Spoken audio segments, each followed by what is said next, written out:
بسم اللہ الرحمن الرحیم۔ السلام علیکم ورحمۃ اللہ وبرکاتہ۔ حضرت ابو ہریرہ رضی اللہ تعالیٰ عنہ بیان کرتے ہیں، رسول اللہ صلی اللہ علیہ وسلم نے فرمایا، جب مسلمان یا مومن بندہ وضو کرتا ہے اور وہ اپنا چہرہ دھوتا ہے تو آنکھوں کے دیکھنے سے ہونے والی تمام خطائیں پانی کے ساتھ یا پانی کے آخری قطرے کے ساتھ اس کے چہرے سے نکل جاتی ہے۔ پس جب وہ اپنے ہاتھ دھوتا ہے تو اس کے ہاتھوں سے جو خطائیں سرزد ہوتی ہیں وہ پانی کے ساتھ یا پانی کے آخری قطرے کے ساتھ اس کے ہاتھوں سے نکل جاتی ہیں۔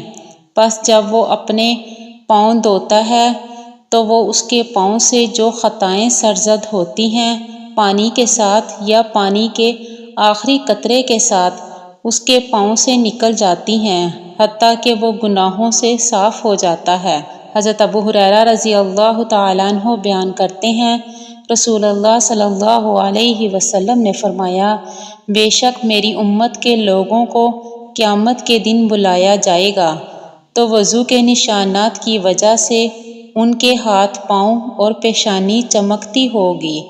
پس تم میں سے جو شخص اپنی چمک کو بڑھانا چاہے تو وہ بڑھا لے۔